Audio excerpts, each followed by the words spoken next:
In this session, we will look at the count function.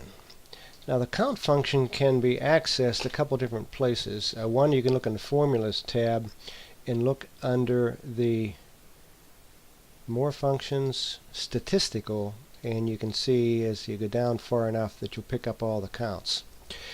I like to, as I've mentioned before, I like to go to the formula bar and find count there.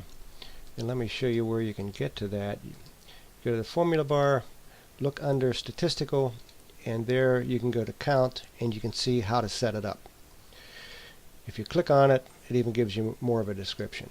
What I've done here is I've used count here, and I've set up my range from B3 to B12, and I wanted to count,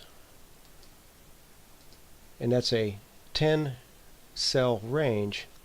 I want to count the number of cells that contain numbers.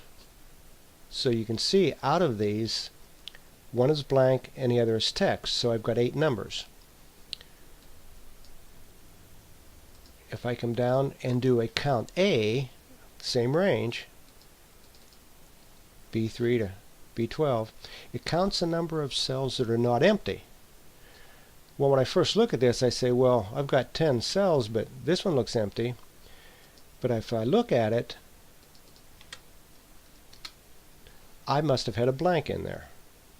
So you've got to watch what your data range has. So I'll stick the blank back in there for now. And if I go down to the next count function, let's see what we have here. Count blank counts the number of empty cells in a specified range of cells. Well, once again, this one has something in it. A blank is not a blank. It's a value. It's a piece of data. But if I delete that, then I'm back to having one completely empty cell.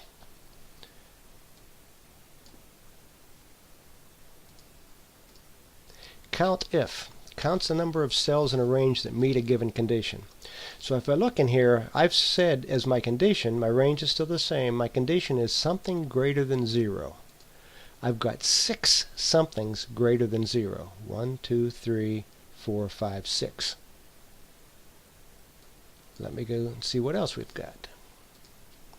Count IFS counts the number of cells in a range specified by a set of conditions. So let's see what we did here.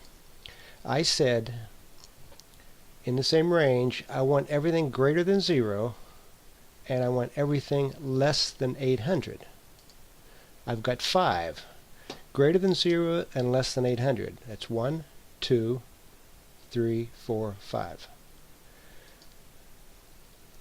You can see with these count functions, you can have a field day analyzing data.